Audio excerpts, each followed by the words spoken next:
আসসালামু আলাইকুম রহমাতুল্লাহি ওবারাকাতুহু। সম্মানিত ভাই বোন, শুরু হয়ে গেল তাকবীরে তাশরিকের দিন। তাকবীরে তাশরিকের দিন মানে কি? তার মানে হলো আজ থেকে শুরু করে জিলহজ মাসের এই 9 তারিখ ফজর থেকে শুরু করে জিলহজ মাসের 13 তারিখ আসর পর্যন্ত মোট 23 ওয়াক্ত ফরজ সলাতের পর তাকবীরে তাশরিক পাঠ করা প্রত্যেক প্রাপ্তবয়স্ক পুরুষ এবং নারীদের জন্য হচ্ছে ওয়াজিব। তার মানে আজ 27শে মে ফজর থেকে শুরু করে 31শে মে আসর পর্যন্ত এই মোট কয়েক ওয়াক্ত ফরজ সলাত আদায় করার পর সালাম ফেরানোর পর আমরা তাকবীরে তাশরিক পাঠ করব। এটা হচ্ছে প্রত্যেকের জন্য ওয়াজিব, যেন কোনো মতেই এটা মিস না হয়ে যায়। যদি মিস হয়ে যায়, যখনই স্মরণ হবে আমরা তখনই তাকবীরে তাশরিক পাঠ করব। আর তাকবীরে তাশরিক কোনটা এটা তো আমরা প্রত্যেকেই জানি।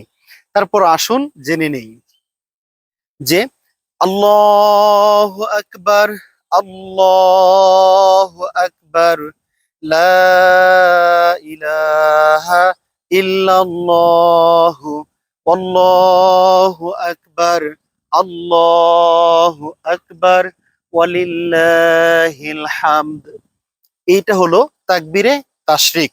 এই তাকবীরে তাশরিক আমরা ফরজ সলাত আদায় করার পর সালাম ফিরানোর সাথে সাথে পুরুষরা উচ্চ স্বরে তাকবীরে তাশরিক পাঠ করব, আর যারা নারী তারা নিম্ন স্বরে, তার মানে উঁচু স্বরে নয়, যাতে নিজেরটা নিজের কানে শোনা যায় এতটুকু আওয়াজে এই তাকবীরে তাশরিক আমরা সবচেয়ে বেশি পরিমাণে পাঠ করব। তো সম্মানিত ভাই বোন, দিনে রাতে 24 ঘন্টায় চলাফেরা যে কোনো সময় আমরা এই তাকবীরে তাশরিক পাঠ করতে পারি।